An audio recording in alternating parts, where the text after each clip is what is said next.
Bueno, chicos, la clase anterior yo hablé de qué era la imagen, les mostré distintos tipos de imágenes y al finalizar les comenté que todas las imágenes creadas están creadas a partir de un código visual que tiene muy pocos elementos, como ustedes verán acá.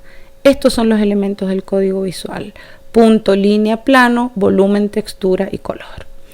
Lo que yo voy a hacer ahora es explicarles, hablar de cuestiones de este código visual. Me voy a dedicar en este video a trabajar con punto, línea y plano solamente.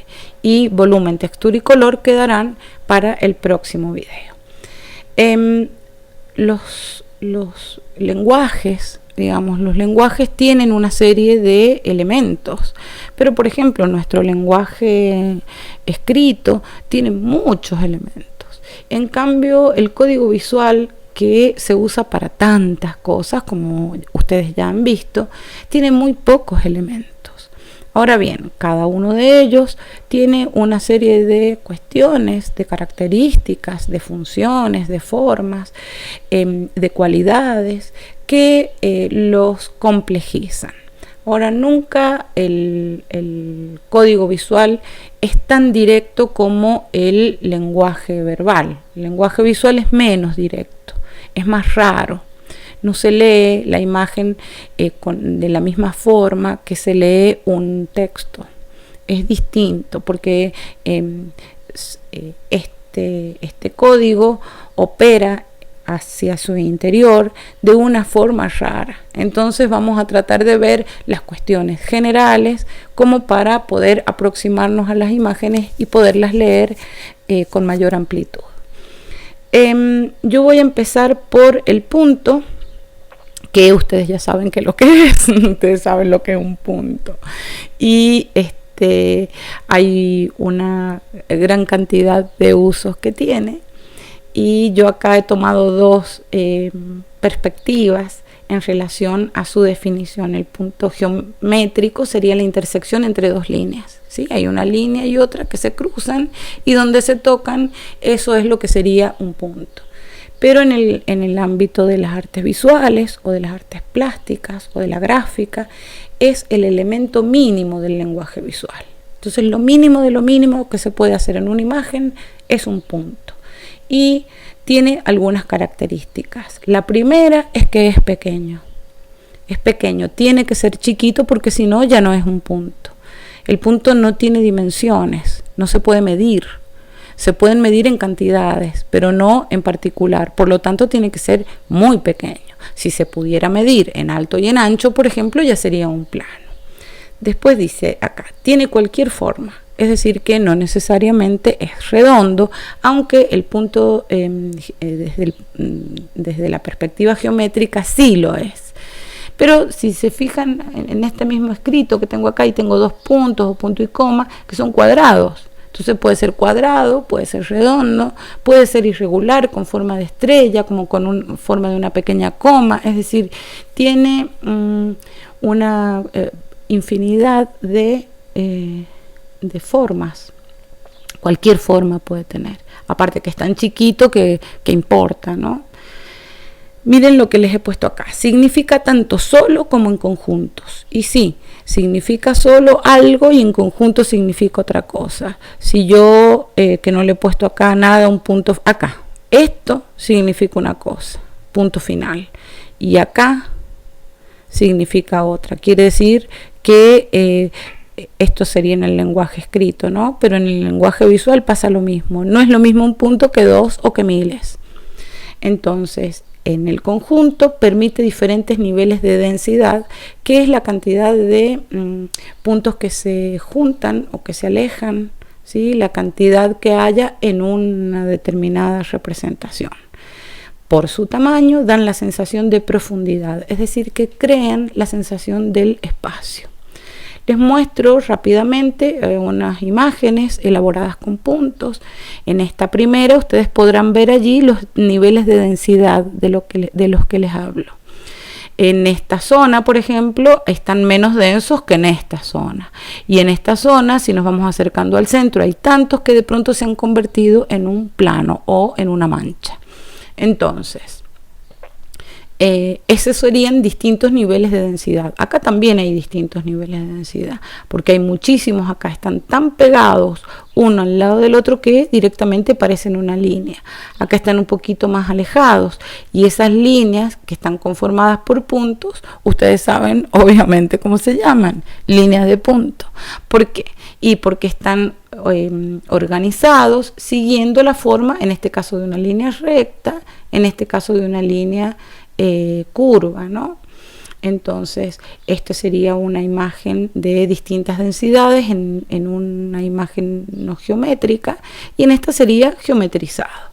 Acá tenemos otro que es una forma orgánica, construida con puntos de distintos tamaños, pero esto que hay acá es muy grande. Lo mismo que que le falta una parte. Más bien parece un círculo. Estos son como círculos. Bueno, en la cuestión del tamaño de los puntos es importante para que sean puntos. Si son chiquititos y no pueden medirse, son puntos. Sin embargo, la cuestión del punto o la problemática del tamaño del punto también es un problema de distancia. Si yo tomo esto y lo miro con la lupa, resulta que lo voy a poder medir. Entonces tiene una problemática de la distancia. Tienen que estar lejos para verse chiquitos, para que uno pueda considerar los puntos. Y en este caso están organizados también en línea, ¿no? Pero hay mucha profusión, hay una gran densidad en unas partes que ya se han convertido en planos, y en otras partes hay menos.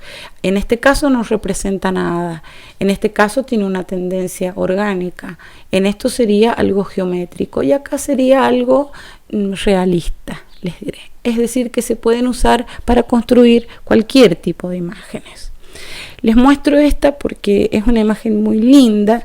Esta es una imagen geométrica, por supuesto, hecha con puntos de distintos tamaños que forman unos entramados, ¿no? Unos entramados y líneas de punto.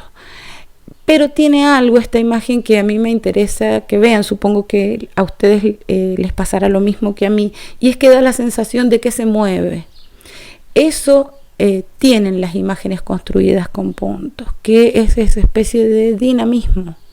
El punto es como elemento gráfico muy dinámico, y en este caso lo podemos percibir perfectamente. Esto, por supuesto, este tipo de construcción o de imagen se llama o pertenece al campo del arte óptico, ¿no? Bueno, esta es una pintura, no es de un puntillista, no me di cuenta, es de un impresionista, en la que el pintor trabaja con pequeños trazos, ¿no? Como puntos pequeños de distintos colores, y con eso puede construir la imagen o dar la sensación o representar la imagen de un paisaje usando los distintos colores. ¿Qué significa? Que además el punto no tiene un color, no es negro, sino puede ser de cualquier color, puede ser blanco, puede ser negro, azul, de cualquier color. Entonces, no tiene dimensión, puede tener cualquier forma, puede tener cualquier color, pero debe ser pequeño. Puede actuar solo o puede actuar en conjunto. Entonces, en esta imagen también se ve eso que les decía recién del dinamismo. Las imágenes elaboradas por puntos tienden a vibrar un poco porque hay un espacio entre uno y otro, ¿no? Entonces ese vacío o ese otro fondo que tiene permite que haya una cierta vibración, y eso es puro dinamismo. Bueno, este tipo de cosas que ustedes conocen, que están en todas partes y que están elaboradas con puntos, ¿no? Fíjense, en este caso elabora flores. Son un poco grandes estos para hacer puntos, pero a los efectos de la explicación viene bien. Entonces son puntos de distintos tamaños, de distintos colores, organizados simétricamente, geométricamente, y dan la sensación, en este caso sí, también de profundidad. porque a medida que se hacen más pequeños, resulta que parece que estuvieran más lejos que los que están más cerca, que se hacen más grandes. Entonces lejos cerca sería niveles de profundidad. Lo mismo que en este caso, no me gusta a mí en particular esta imagen, pero como con puntos se puede dar la sensación o se pueden crear formas geometrizadas que serían ajenas a su mundo, porque las formas geométricas, el círculo, los círculos en este caso, no tienen que ver con el punto, sino que con ellos se pueden producir. Como les digo, distintos tamaños y colores, y en este caso es interesante, por eso puse esta, como les digo, no es que me guste, pero es interesante cómo quien ha hecho esto ha utilizado puntos de distintos tamaños y colores y ha dado la sensación de la luz, como que esta parte está iluminada por el sol y esta no, por ejemplo. Entonces, todas estas otras cuestiones, la de la iluminación, la de la forma, si es abstracta, si no es, eso es ajeno al punto, pero el punto puede formar parte de esas imágenes. Bueno, hablando de la distancia, para ver los puntos como tales, tenemos que tener cierta distancia. Ustedes piensen que la noche estrellada, que es una de las imágenes más bonitas a las que estamos acostumbrados, vemos al cielo y vemos esta cantidad de puntos y sabemos que son soles, o sea, soles, planetas, son una moles más grandes que el sol de nosotros o más grandes que la Tierra, y sin embargo las vemos como puntos, y eso es por este problema de distancia. ¿Qué forma tienen las estrellas? Y cualquier forma, pueden ser más redondeadas, más en puntas, de forma irregular, no las podemos precisar bien cuando las vemos como puntos, ¿sí? Entonces, fíjense cómo hay distintos niveles de densidad acá. Esta zona es más densa que esta, por ejemplo. No, vemos muchos más acumulados en algunos sectores que en otros. Ahora bien, cuando miramos a las estrellas en la noche, vemos las estrellas y nuestra percepción tiende a unir lo que está desunido, tiende a entender lo que no entiende. Entonces, de dos estrellas que brillan, el ojo instantáneamente le crea una línea. Esta es una imagen mental que tenemos de las cosas, ¿no? Y por eso es que se identifican cosas, formas en las constelaciones, por ejemplo.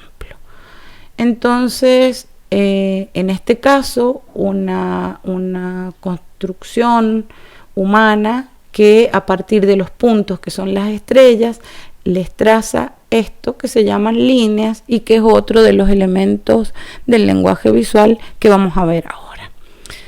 Las líneas, yo no les voy a decir lo que es una línea, pero ustedes ya lo saben, todos conocemos lo que es una línea y además se le denomina línea a muchísimas cosas, hasta la de los ómnibus, la línea de colectivos le llamamos, la línea editorial, qué sé yo, 1000 cosas tienen el nombre de línea.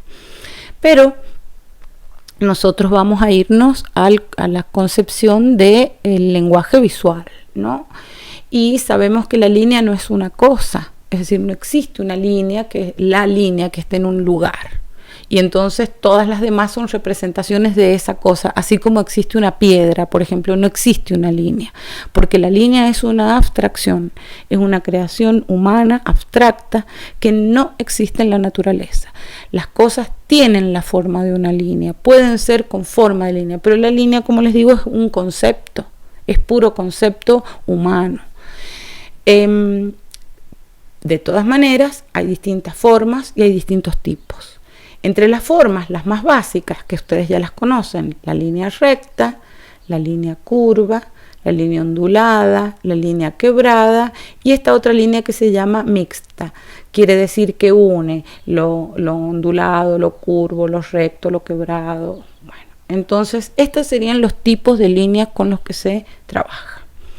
Según cómo se ubiquen en el plano, la orientación que tengan, digamos, podemos decir que son horizontales, las que tienen el mismo sentido de la línea del horizonte, verticales, las que estarían dispuestas en la manera que nosotros cuando nosotros nos estamos de pie, ¿sí? Verticales, y las que están inclinadas, que yo, acá dice inclinadas, pero yo las denomino oblicuas, pero pueden ser inclinadas también. Entonces, según cómo se ubiquen, pueden ser horizontales, verticales o bien oblicuas o inclinadas. Y hay más tipos de líneas. Fíjense lo que hay acá, línea entrecortada, dice acá. Yo a esta le digo discontinua. Una línea que se ha discontinuado entre medio. Es como una línea de puntos, ¿sí? Que tiene un espacio vacío, pero como les decía recién, el ojo tiende a unirlos y entonces se ve como una línea. O esta línea infinita se llama acá. Esta es una línea continua, ¿sí? Que nunca se termina. También hay líneas en espiral que tienen estas formas como la forma de un caracol, ¿no? Y en relación con otras, las líneas pueden ser paralelas, por ejemplo, quiere decir que están a la misma distancia a lo largo de todas sus trazas. Pueden ser perpendiculares, es decir, que hay una en una dirección y la otra la corta a 90 grados. Y líneas entrecruzadas o cruzadas, que en este caso están a 90 grados, pero podrían estar en otra orientación, ¿sí? Que son dos líneas que se cruzan de alguna manera. Estos serían tipos de líneas. Ahora, si ustedes miran acá, verán que todas las que les he mostrado tienen el mismo grosor. La línea tiene una sola dimensión, que es el largo. No tiene espesor la línea. Lo que tiene es calibre. La línea no se puede tomar la medida de una línea de el ancho, porque si lo lográramos, estaríamos ya frente a un plano, ¿sí? No se le puede medir el ancho. Lo que sí se la puede es medir el calibre, que es un espesor mínimo. Entonces, las hay más finitas, digamos, de calibres menores y más gruesas. Acá tenemos un dibujo lineal que ustedes conocerán, geométrico, abstracto, en el que hay distintos polígonos y verán ustedes acá todos los tipos que les he mostrado, ¿no? Están las rectas, están las curvas, están las continuas, las discontinuas, están las líneas quebradas, hay distintos calibres, este es un calibre más grueso y este es un calibre más fino. Aquí están las líneas que se cortan y que generan un punto. Bueno, todo eso que les he dicho se encuentra claramente en la geometría. También hay otra cualidad de la línea, además del largo, además del calibre, otra cualidad que es la intensidad. Hay líneas más intensas y líneas menos intensas. Las más intensas son más marcadas, más fuertes, y las otras lo son menos. ¿Cómo sería en este caso? Esta es menos intensa que esta. Hablando del tema, les muestro acá un dibujo de un niño pequeño, en el que este es un dibujo de un periodo que se llama garabato con nombre. Eso ya lo vamos a ver después. En el que el niño garabatea nomás y después de que ha hecho el garabato dice, por ejemplo, acá ha hecho esto, ha hecho así con el lápiz, y entonces después ha dicho que eso es una rueda, pero después le cambia el nombre como quiera. Pero fíjense las distintas intensidades que hay acá. Fíjense como, por ejemplo, esto que hay acá es una línea muy poco intensa, una línea liviana como esta o esta, y de pronto acá aprieta el lápiz y le da una expresividad, una intensidad de descarga del material sobre el papel. Entonces, la dimensión, la única dimensión que tiene es el largo, puede tener distintos calibres, como verán acá, que son distintos grosores y distintas intensidades. Les voy a mostrar ahora una serie de dibujos hechos con líneas o de obras hechas con líneas de distintos niveles, ¿no? Por ejemplo, estos son 3 rostros, pero si ustedes continúan esta línea que tiene un calibre y que se convierte acá en un calibre menor, ¿sí? Y va y viene, es una línea mixta que se hace más gruesa, más finita, pero si la continúan van a darse cuenta que es una sola línea con la que alguien ha dibujado estos 3 rostros. Eso es una línea continua, ¿sí? Una línea continua que nunca termina, ¿sí? Entonces hay ese tipo de línea que puede cambiar, como les digo, de calibre, puede cambiar de forma, puede ser recta, curva, quebrada, ondulada, mixta, y puede no discontinuarse, es decir, que con una sola se hace todo el dibujo, lo mismo que acá. Este está hecho con una sola línea, aunque es un tatuaje, ¿no? Pero el dibujo original está hecho con una línea. Fíjense acá, ahí se dan cuenta, o acá que le ha quedado abierto, porque con una ingresa y con la otra sale, ¿no? Entonces, esto se llama línea continua. Y acá ustedes verán, como les dije, las otras características que ya les he nombrado. Este es un dibujo de Durero, es un artista del Renacimiento de los países nórdicos, él es alemán. Y fíjense ustedes cómo pareciera que este es un dibujo de línea continua, pero no lo es. Este es un dibujo con líneas distintas que va cortando entre medio, no es una línea continua. Da esa sensación, ¿no? Pero en él podrán ver los distintos tipos y también los distintos calibres y las distintas intensidades. Fíjense cómo en unas partes dibuja con muchísima fuerza y en otras con muchísimo menos fuerza.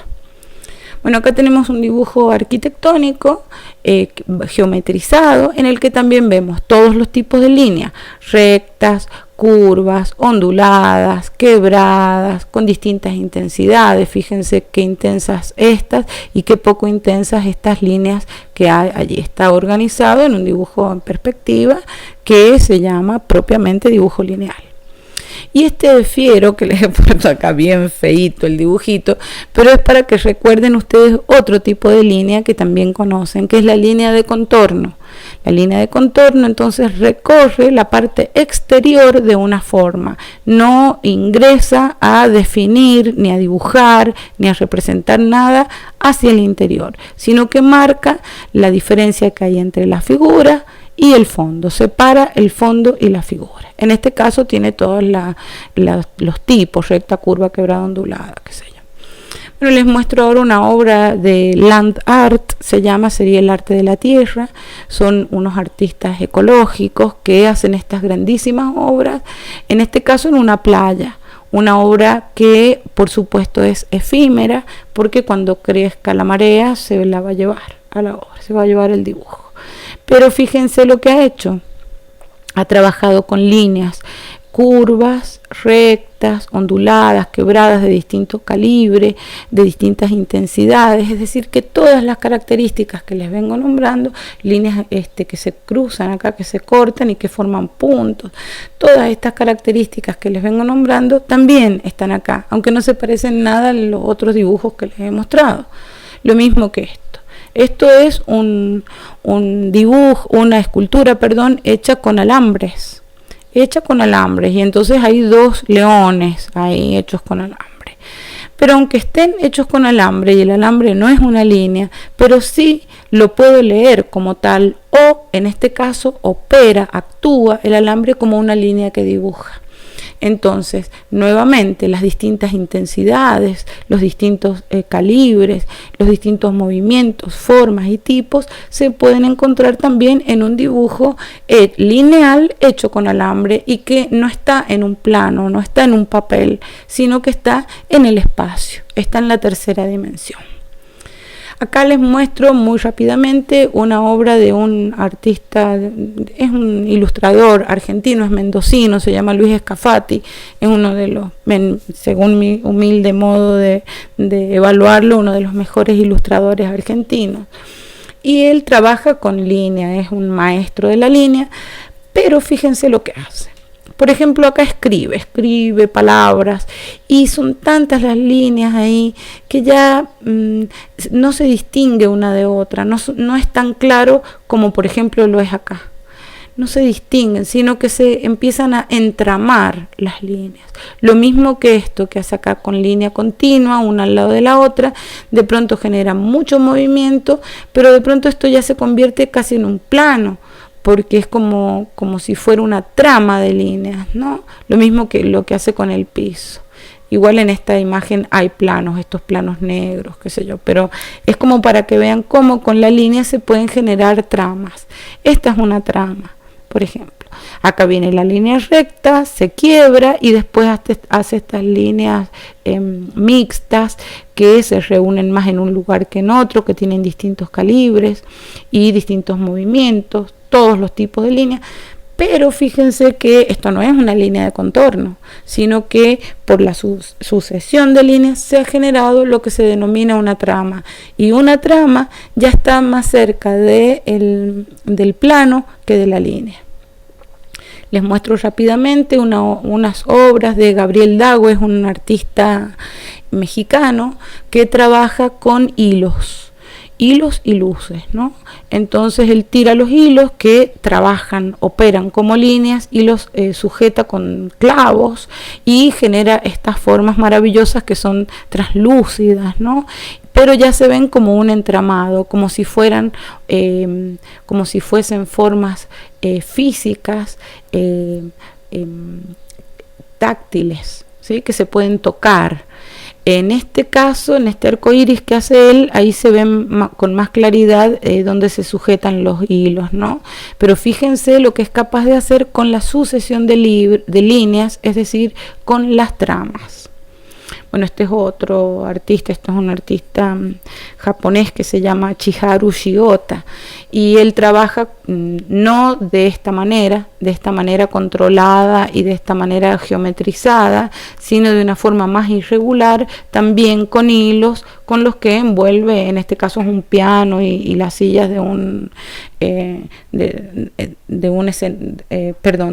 teatro donde van a tocar el piano, ¿no? Es para que se sienten los que van a escuchar el concierto. Fíjense cómo él ha generado con hilos una cantidad de direcciones y de movimientos y de formas, y ha llenado de líneas un espacio real, porque esto es una sala de verdad, ¿sí?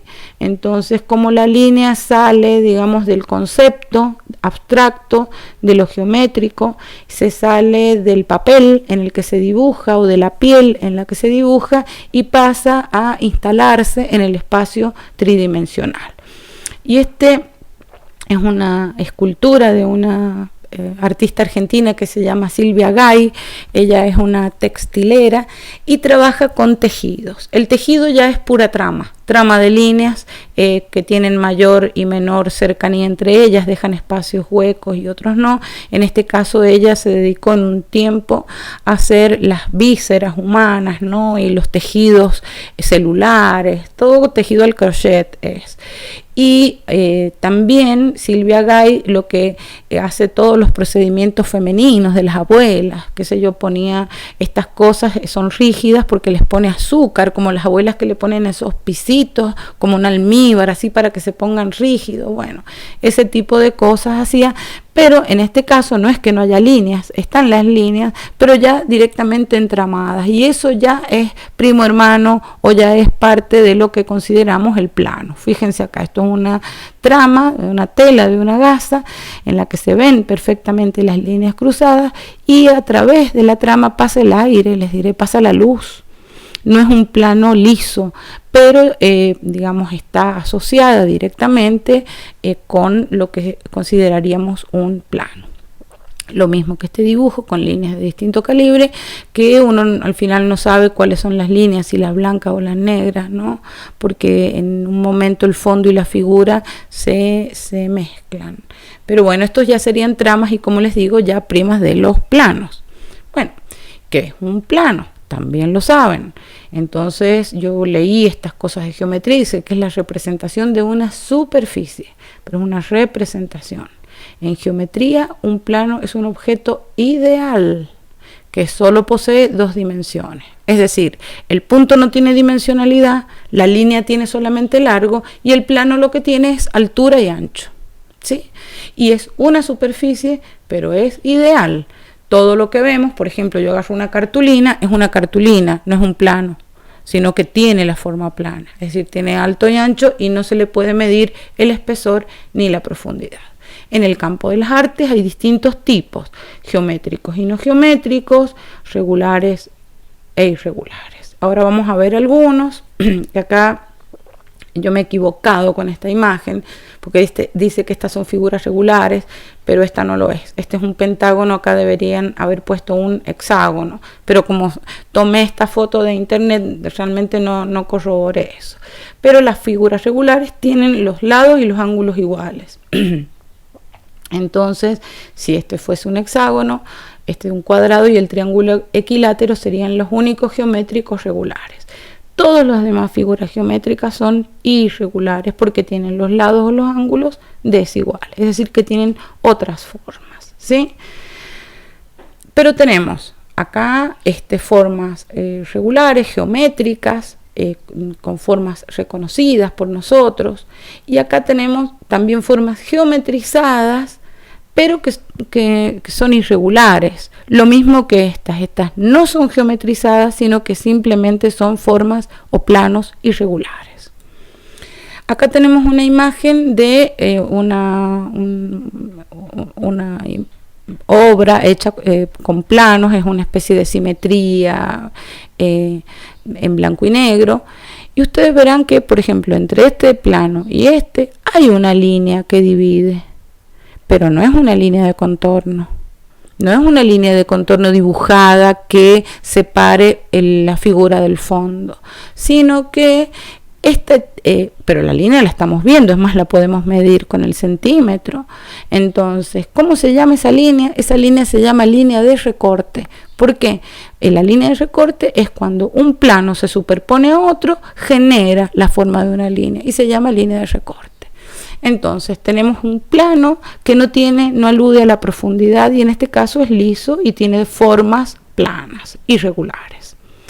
Acá tenemos una obra de Mondrian, no se ve muy bien pero esto es un artista del siglo XX que trabajaba con formas regulares e irregulares, y ustedes verán que hay líneas de contorno acá, pero las líneas segregan planos irregulares, ¿sí? Entonces él trabajaba con una geometría regular o irregular, como les digo, de planos, y su intención no era generar ninguna profundidad, sino mostrar el plano tal y como era, con los colores más básicos, azul, rojo y amarillo, blanco y negro. Acá tenemos otra obra de Paul Klee, se llama, no se dice Klee, sino que se dice Klee, porque no es inglés este apellido, en el que hay una partición del campo con distintos planos que son de distintas formas irregulares. A diferencia de la obra de Mondrian, acá los planos tienen colores plenos, colores que son idénticos en toda su extensión. En cambio, en la obra de Klee no, hay colores más claros, más oscuros, que tienen variables internas que le dan otro carácter a la imagen. En la obra de Mondrian teníamos las líneas de contorno, y en la obra de Klee no, sino que son planos que se recortan uno a otro, generando o dando la sensación o mostrándonos unas líneas. Bueno, esta es otra imagen cualquiera que he tomado, porque los planos, además de ser regulares e irregulares, geométricos o no geométricos, pueden tener cualquier color. Como ya hemos visto, y las formas pueden tender al triángulo, al cuadrado o a la mancha, inclusive cualquier forma que sea o que implique una superficie es un plano. Acá tenemos una obra de Vasarely que trabaja, es plana la obra, ¿no? Esto es un dibujo ilusionista que nos ilusiona de que ahí hay una esfera. Es una obra óptica también, de arte óptico, con con planos de distinto tamaño. En este caso serían los círculos, que nos determinan una forma y nos hacen esta ilusión al ojo de creer o de pensar que está en la tercera dimensión, pero no es así, es una representación nada más, porque es totalmente plano, es una pintura hecha con pincel sobre una tela, ¿no? Bueno, y les muestro, medio para despedirnos del plano, estas imágenes que son re bonitas, que son de teatros de sombras. Los teatros de sombras son originarios de Oriente, y se trabaja con figuras hechas con cartones gruesos o maderas caladas, y se pone una sábana y una luz por detrás, entonces se proyectan como si fueran en el cine. Fíjense qué cosa más bella, y está hecha absolutamente en plano. Es decir, que esto es una forma recortada en un cartón, ahí atrás se le ve el palito con el que lo sostienen y lo hacen mover. Y el fondo, que es una sábana, como les digo, también aparece como un plano. Es decir, que esto sería una obra para niños, ¿no? Y para adultos también. A mí me gustaría ver una de estas que opera o que trabaja con el plano. Y acá les muestro una imagen en la que la única línea que hay es de recorte, porque es una fotografía, digamos, a la que se le ha sacado todos los grises intermedios y se ha dado un altísimo contraste, blanco y negro, y han quedado conformada la imagen de este rostro a partir de dos planos, son más planos, pero son todos irregulares, ¿sí? Entonces, eso es lo que tenía para decirles de punto, línea y plano.